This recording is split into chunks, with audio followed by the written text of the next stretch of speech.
everything set and need it? Yeah, that sounds good. Okay. It's not a problem, but I would do it.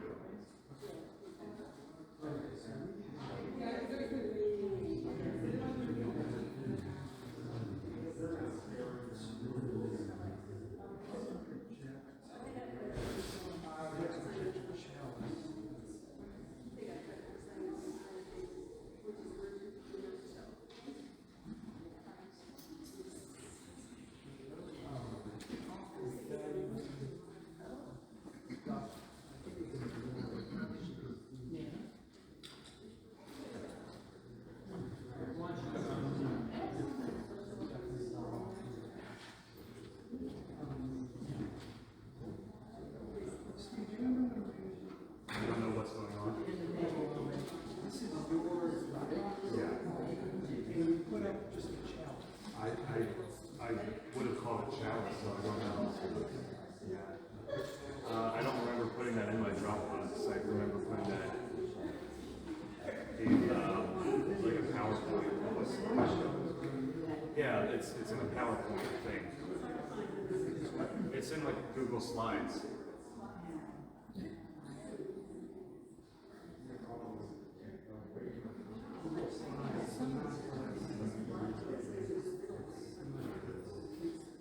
Why don't you just go ahead and put up that, there's like a single candle in Spirit of Life. Yeah, let's just throw that up.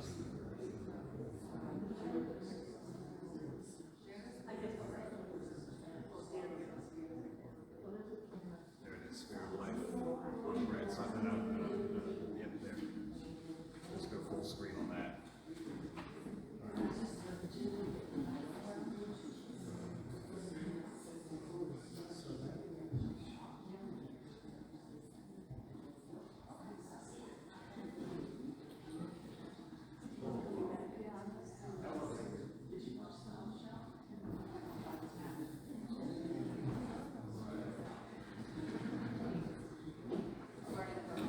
Pardon?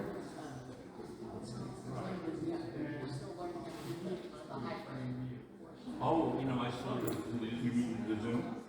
Yeah, I saw that was, yeah, I know. I'm friends with a couple of ministers who really developed that to an art, you know. Yeah.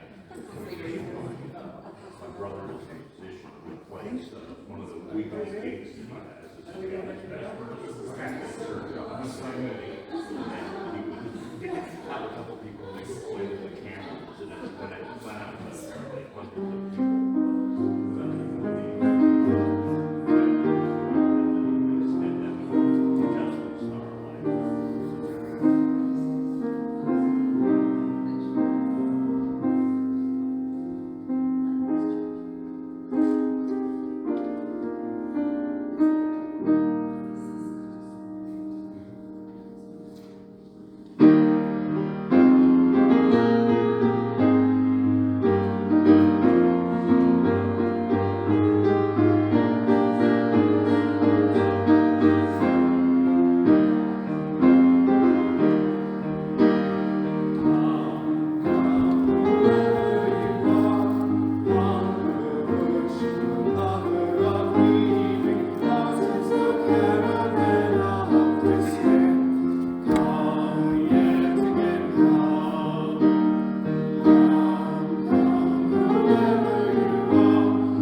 people.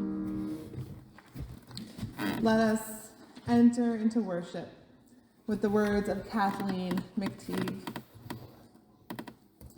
We come together this morning to remind one another to rest for a moment on the forming edges of our lives, to resist the headlong tumble into the next moment until we claim for ourselves awareness and gratitude, taking the time to look into one another's faces and see their communion the reflection of our own eyes.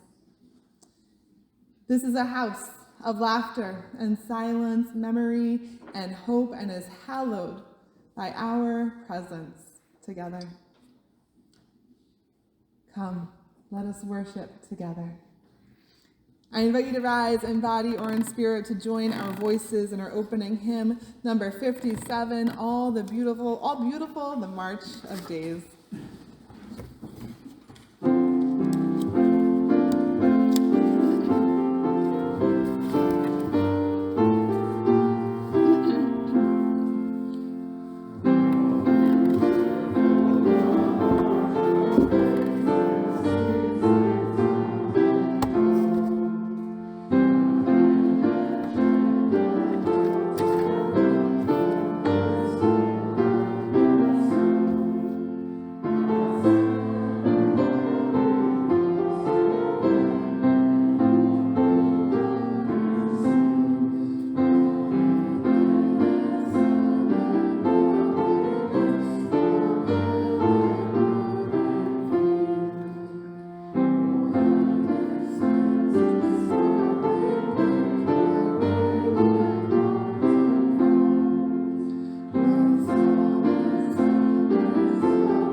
Please remain standing as Anne and Ken Hart light our chalice with words from Dag Hammarskjöld.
I'll say the words from up here, and we'll light our chalice.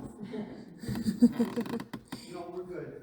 Okay. I had to turn my sound off, and now I've got it on. Okay. We're going with it. Again, please stand. Take two.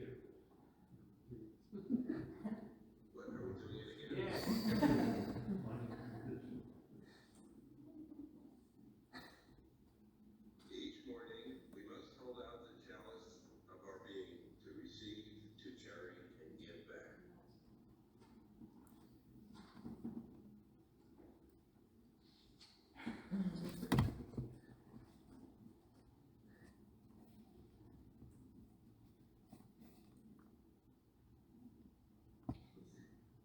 It's already lit.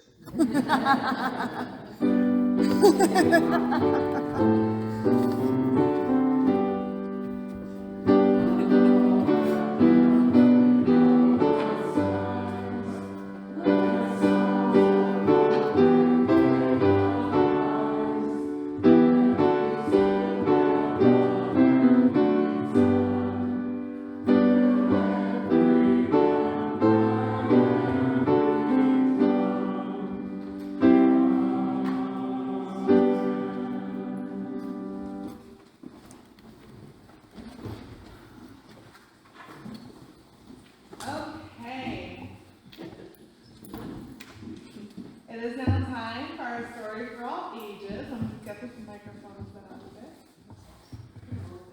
And it's a good one, right? Thank you, Sherry. Sherry just said it. All right, it's now time for our story for all ages. I invite you to gather around as we hear a special tale called The Cracked Pot, a traditional tale, and these are the words from Jeff Mead. There once lived a water carrier. Every morning, as soon as the sun rose, she walked from her home to collect water in 2 earthen pots that hung from a long pole that she carried across her shoulders. One pot was perfectly formed, the other, although the same size and shape as its counterpart, had a crack in its side.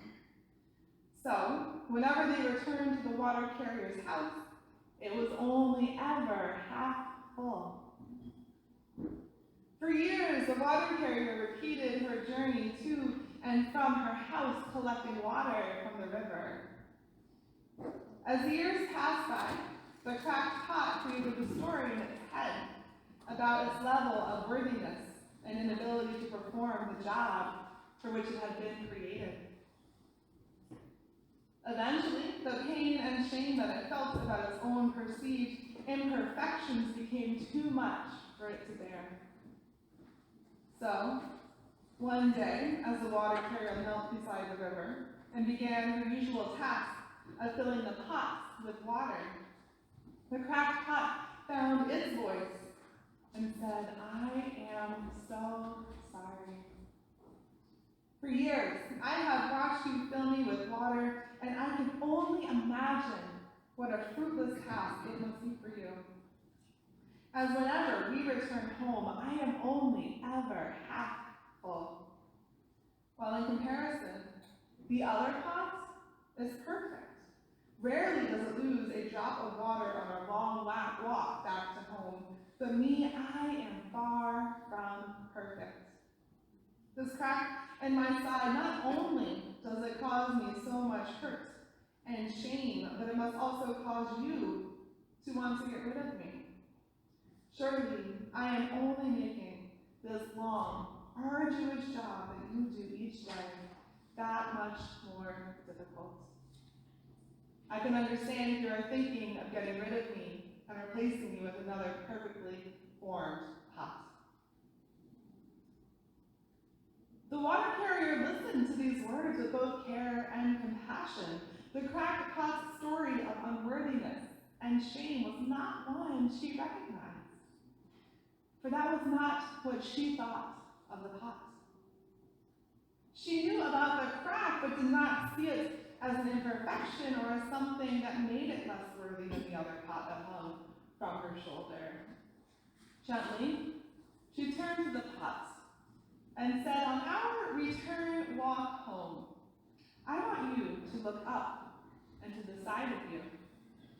For too long, it would seem you have been looking down, comparing yourself to others, and not noticing how you and the crack you had in your side has brought untold beauty into my life." Puzzled, the cracked pot wondered what on earth her words meant. She seemed to be suggesting that its story of unworthiness, and shame was in some way faulty. As to how this could be, it could not comprehend. However, the cracked pot trusted the water carrier. It had occurred that in all the time it had journeyed with her, she had never said a harsh word, never scorned or ridiculed it, but had always shown a sense of gratefulness and care when filling it with water. So, on the return journey, it heeded the water carrier's words. It looked up and it looked out. In its former depressed state, it had not noticed that along the path they traveled, there was a dazzling array of beauty and color and life. The water carrier, in her wisdom, knowing of the crack in the pot's side, had sprinkled seeds along the path.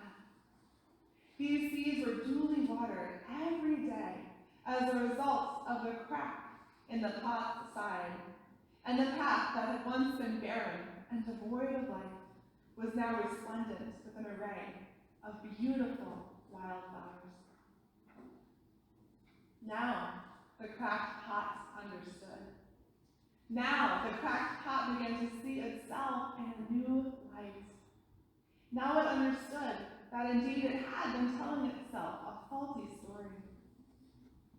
If its experience of being a cracked pot was going to change, then it would have to change the story it was telling itself. Thanks for listening. Please remain seated for our musical response. The more we get to gather, the words are printed in your order of service.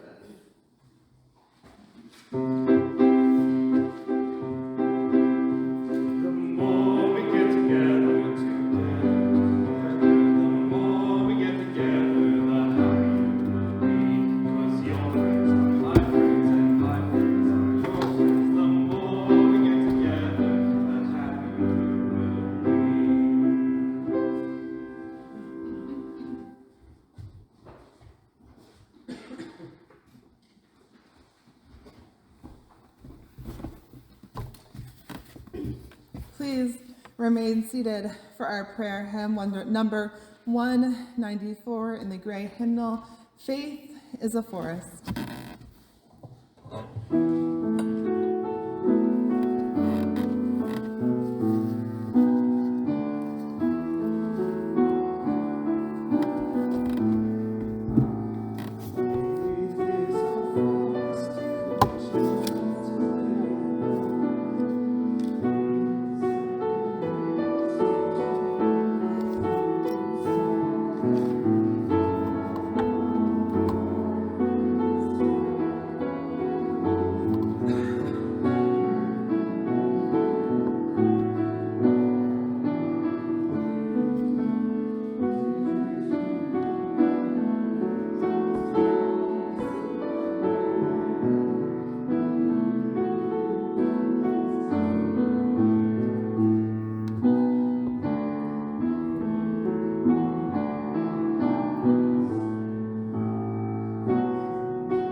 In the silence that follows the spoken prayer, you are invited to come forward and light a candle for any joys or concerns that you hold in your hearts this morning.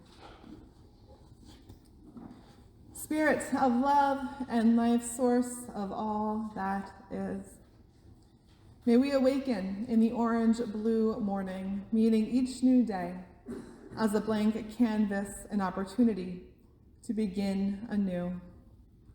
With the rising sun, may we be called to create. Wisdom from yesterday whispered to our hearts, insight from yesteryear, guiding our fingertips. Each of us a painter, an author, a sculptor, a musician. Each of us, through journeys of joy and tumult, of happiness and pain, shaping and crafting and molding all we hold within. Unknowable mystery, sacred creator, our hearts will crack, our bones will hurt, our minds will fill with pain. We are broken, we are imperfect, we are beautiful. There are difficult days and weeks and months. May we shape and mold and craft, for blessed is the making. May our tears feed gardens, our laments pen poetry. May we be makers of joy, friendship, and love, forever crafting beauty from the hallowed depths of pain, heartbreak, and sorrow, creating from what has been broken, for blessed is the making. May it be so, and amen. I now light a final candle for all that we hold in our hearts. If your heart is hurting, know that your community is here to help, as am I. Please reach out with any needs.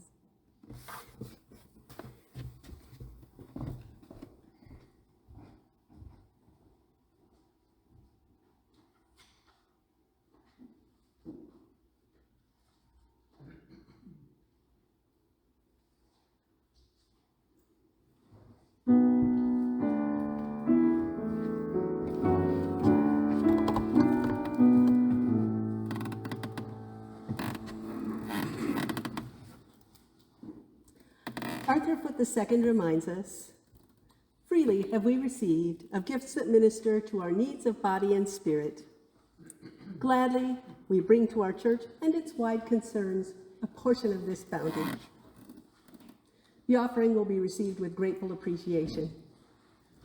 For those of you watching the service online, you may contribute to a virtual offering plate using the donate button on our website, or by mailing a check to the church office. Will the ushers please come forward?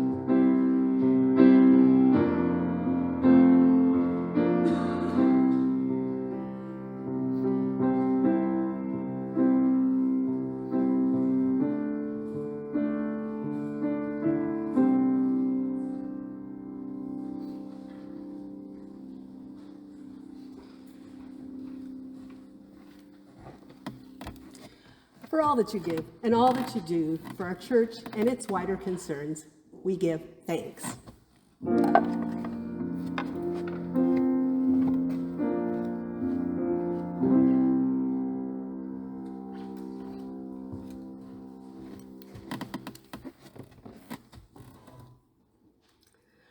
From Original Blessing by Matthew Fox.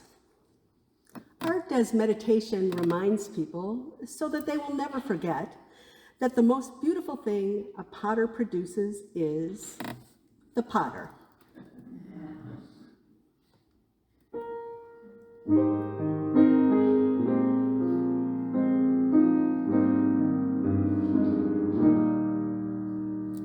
Our second reading is from a sermon by Reverend Joel Miller of the Columbus Mennonite Church in Columbus, Ohio.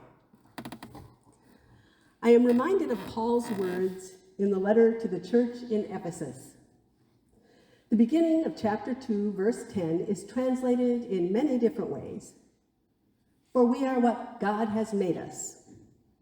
For we are God's workmanship. We are God's masterpiece, God's handiwork, God's design, God's mastercraft. The Greek word that is used there is poema, which is where we also get the word poem. We are God's poem. Please rise and body your spirit to join our voices in hymn number 1059, May Your Life Be as a Song.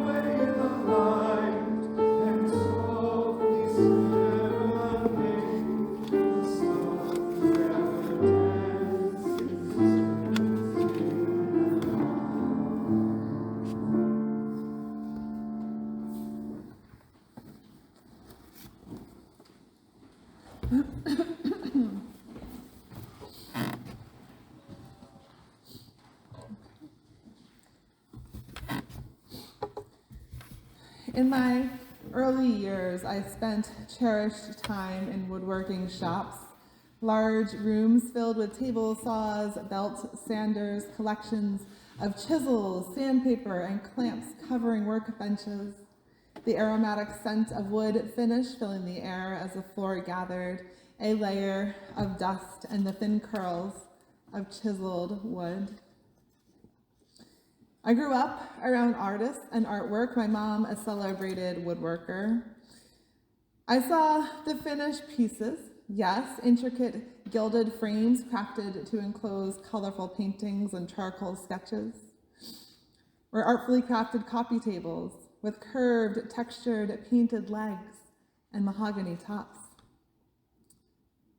I also saw the behind-the-scenes work, the rough sketches of imagined pieces that may or may not have come to fruition, the sweat running down an artist's brow as she sanded and sanded and sanded until her imperfect yet beautifully crafted piece matched the vision she held within.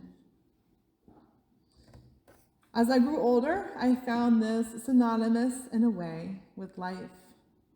We spend our days hunched over the workbenches of our hearts and souls and minds, chiseling, sanding, sawing, and gluing as we craft our own meaning-making, our own theologies, our own livelihoods, morals, intentions, and purpose.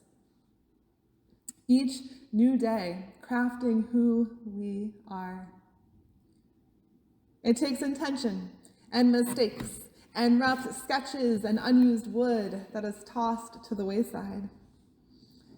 We see the pain of depression chiseled away at while something delicate and handsome is produced. We note the rough edges of a difficult childhood gently sanded away day in and day out until a smooth and burnished adulthood is made.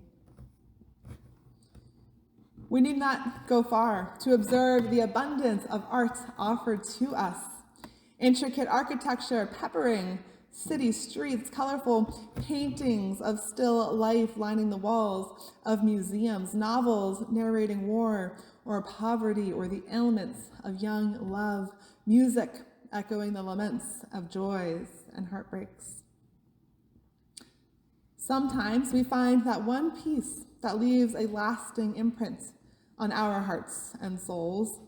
To me, it was a painting originated decades ago by Pablo Picasso, one of the bust of a woman in lamentation cast in shades of blue and black.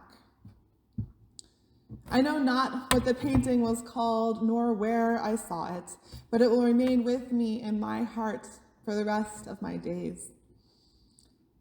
In that painting, I saw mirrored in the eyes of that sorrowful subject the same pain I witnessed in my aunt 2 decades ago before she tragically died of suicide.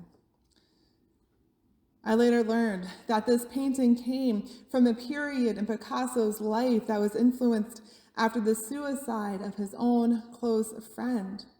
Let us hold in our hearts Carles Casagemas. What made this piece of art so impactful? Picasso carved away at his pain, and in doing so crafted art that spurred meaning and introspection for passers-by decades later. The art connected me to one of the most painful, vulnerable times in my life. That painting did not hide from sorrow or from pain, or present a superficial facade of delight or exaltation, but authentically embraced that heavy suffering we each experience. It provided beauty not in perfection or in superficial aesthetics, but in genuineness. The emotions of the artist reflected in the paint strokes that crafted those eyes in mourning. There was sorrowful intent in what the artist produced, and a painting that could never be replicated, the blue-black face and artful reflection of Picasso's own unique, distinctive pain. I frame my life around the lessons of woodworkers and of Picasso, of artists of all media. That is life. We are the subject, the protagonist, the object of study, and the artist. Let us craft verse, stanza, and rhyme. I aspire to be the woodworker every day, hammering away at who I am in order to create who I want to become.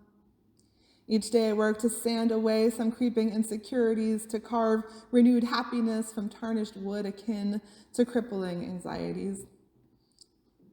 I strive to be Picasso, pouring my heart and soul into everything I produce, into everything I do, producing genuine, unique, intentional, inspired beauty, the beauty that we can each produce, not necessarily of artwork, but of authentic living. I think of my response to his inspired artwork, and I'm reminded of how far what we design ripples out into the world. As we work to craft and shape our lives, let us pause and reflect on the cracked pot from our story for all ages, for we too are wildly imperfect. We too may tell ourselves stories of brokenness instead of beauty. Yet what that pot understood to be a flaw was instead the very thing that allowed it to bring forth flowers. Even though it could not carry water, through its leaking cracks it could nourish a flourishing and lively garden in a way no perfect pot could, bringing beauty into the world. The cracks nurtured blooming flowers. Through imperfection came creativity.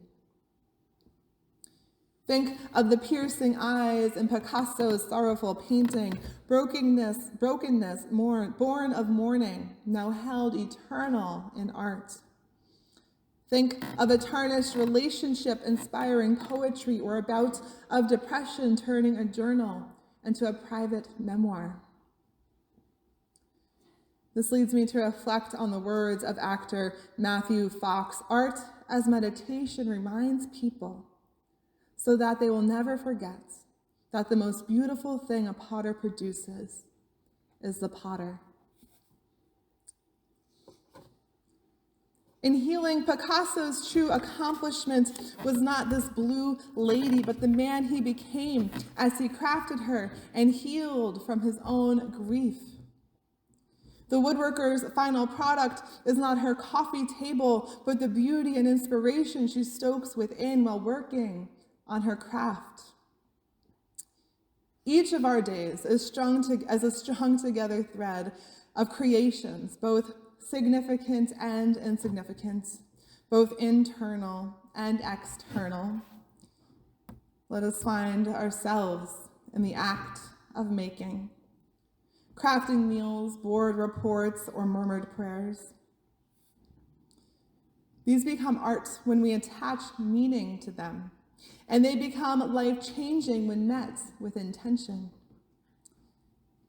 With this meaning and intention held in each of our days, we become genuine, authentic, innovative, inspiring, everything that an artist needs to be successful.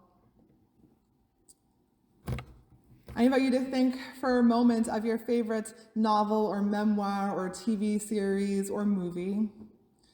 And at this point, I ask you to consider, are you your own protagonist or your own antagonist? I aspire to be my own protagonist in this novel that is my life, that is our lives, akin to my favorite fictional heroines, overcoming seemingly insurmountable hardships, turning obstacles into accomplishments and pain into wisdom, that narrative of which we are the inevitable victor, where we are ultimately invincible, stronger because of life's hardships.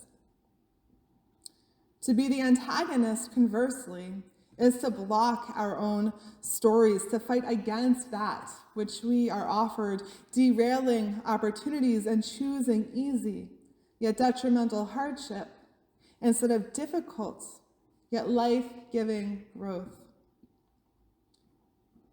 Who are you in this novel of life? The protagonist or the antagonist, the victor or the menace, the life-giving or the life-taking.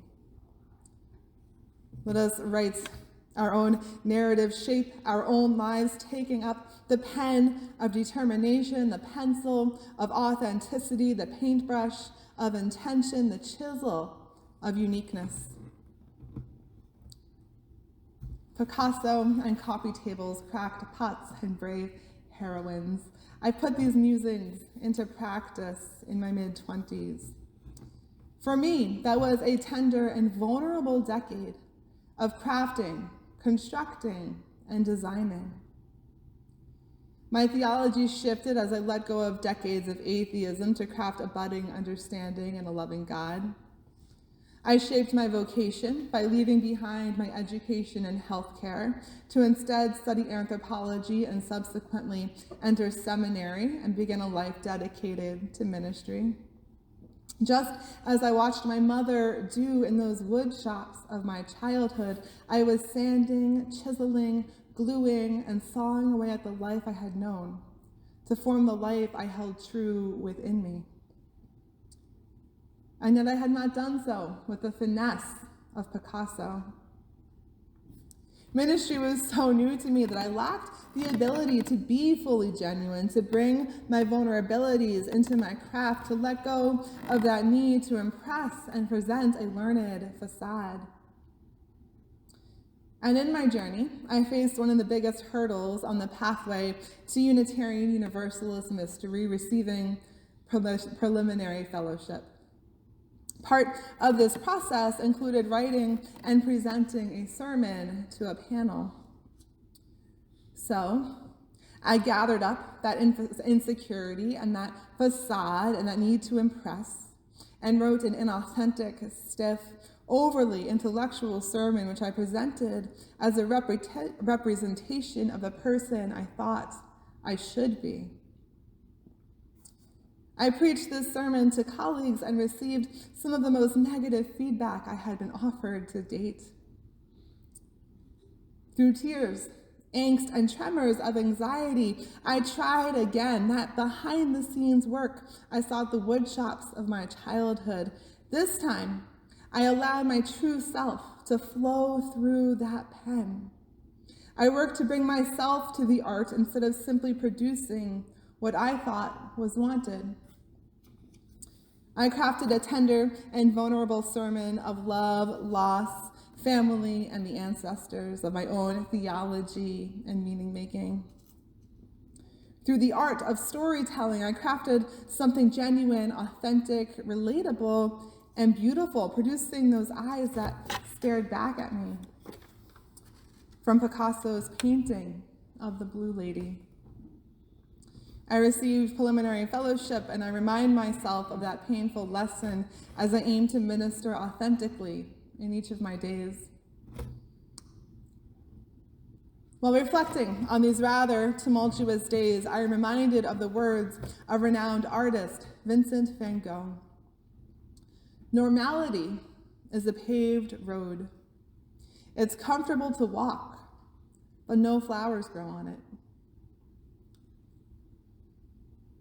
we are given a choice. Do we want a simple life or a more arduous yet more beautiful life?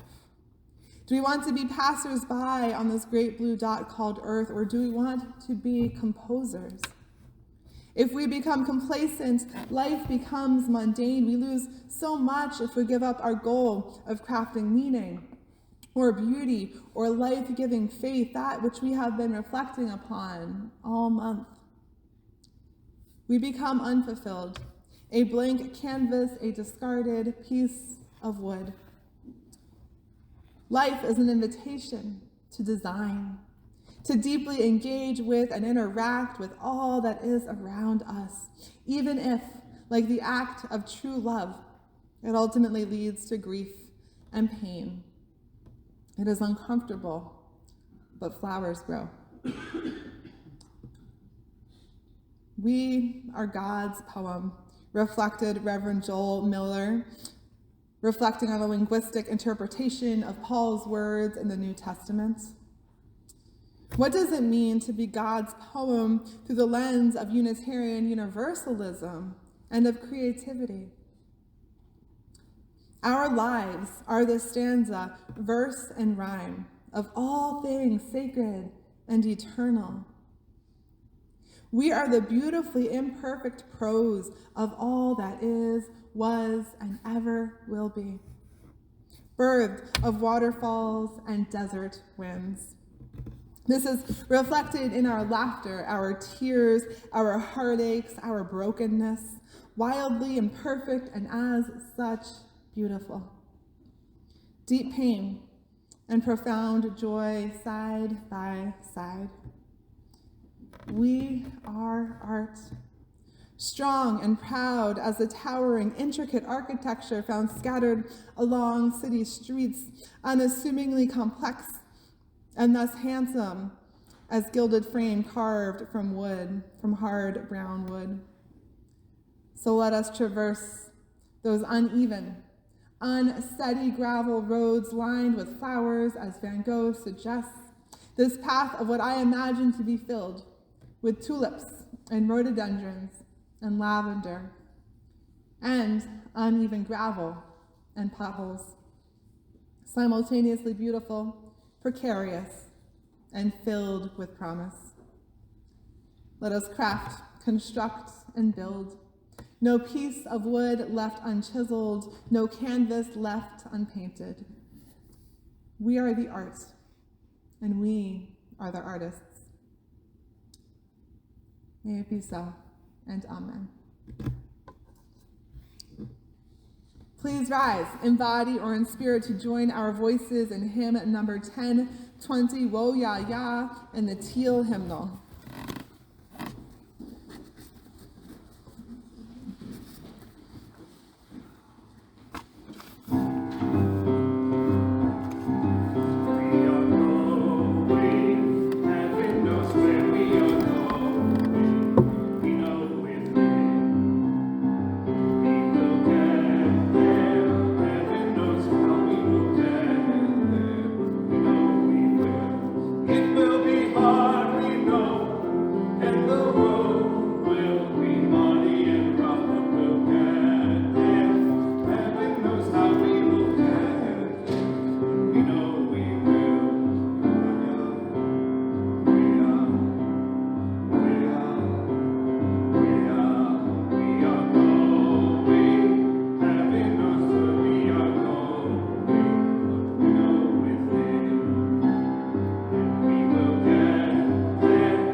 Like a woodworker with chisel in hand, like Picasso poised with his paintbrush, may we go, crafting beauty Through our difficult and splendid journey, may we remember we are the poem of the eternal. We are both artwork and artist, creation and creator, this day and every day. Go in peace and amen.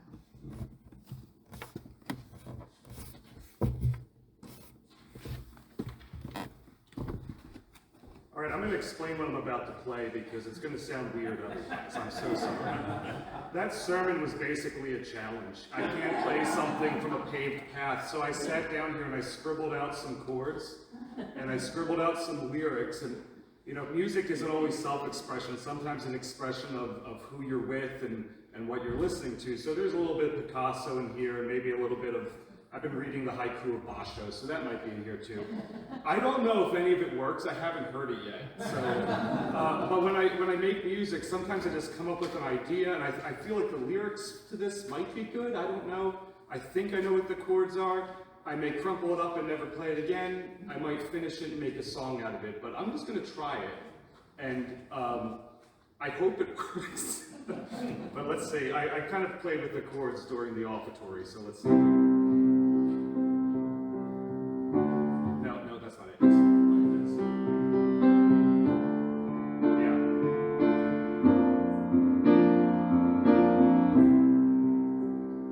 May the morning come with the sacred dawn. I am grateful to see it. And with each new day, may I find a way to grasp a new way to sing it. I can sing from my pain, but let me sing of hope. I can always cherish my pain, but let me sing of love. It needs like 3 more verses, but that's where I'm going.